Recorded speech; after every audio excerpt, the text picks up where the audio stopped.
அண்மை செய்தி. தமிழ்நாடு வணிக வரித்துறை துணை ஆணையரான செந்தில்வேல் காணவில்லை என அவரது உறவினர்கள் புகார் அளித்திருந்த நிலையில் செந்தில்வேலின் உடல் போரூர் ஏரியிலிருந்து மீட்கப்பட்டுள்ளது. கூடுதல் விவரங்களை செய்தியாளர் சுரேஷ் வழங்க கேட்கலாம். சுரேஷ், வணக்கம். என்ன நடந்தது? முழுமையான விவரங்கள்.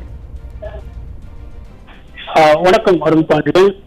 செங்கல்பட்டில் இருக்கக்கூடிய வணிக வரித்துறை துணை ஆணையராக இருக்கக்கூடிய செந்தில்வேல் என்பவர் தற்போது போரூர் ஏரியில் சடலமாக மீட்கப்பட்டுள்ளார். இந்த சம்பவம் இந்த பகுதியில் பெரும் பரபரப்பை ஏற்படுத்தியுள்ளது. சென்னை போரூர் அம்பார் நகர் பகுதியை சேர்ந்தவர் செந்தில்வேல். செங்கல்பட்டில் இருக்கக்கூடிய தமிழ்நாடு வணிக வரித்துறையில் துணை ஆணையராக பணிபுரிந்து வருகிறார். நேற்று காலையில் இருந்து வீட்டிலிருந்து வெளியே சென்ற இவர் வீட்டிற்கு வரவில்லை என அவரது உறவினர்கள் அக்கம் பக்கத்தில் கூறியுள்ளனர். ஆனாலும் கிடைக்காத காரணத்தினால் இவரை கண்டுபிடித்து தருமாறு போரூர் காவல் நிலையத்தில் புகார் ஒன்றை அளித்திருந்தனர்.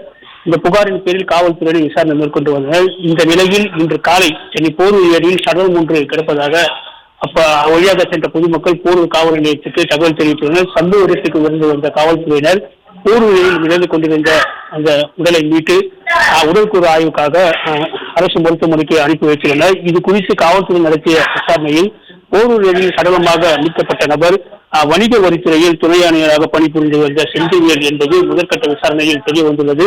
தற்போது இவர் பணி சுமை காரணமாக அல்லது கடன் சுமையா, இது காரணமாக அவர் தற்கொலை செய்து கொண்டாரா அல்லது வேறு யாரேனும் இவரை கொலை செய்துவிட்டு போரூர் ஏரியில் தூக்கி வீசிவிட்டு சென்றனரா என்கின்ற பல்வேறு கோணங்களில் காவல்துறையினர் தொடர்ந்து விசாரணை மேற்கொண்டு வருகின்றனர்.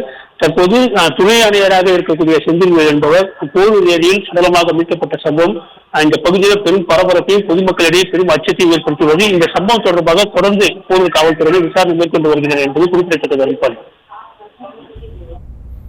விரிவான விவரங்களுக்கு நன்றி சுரேஷ்.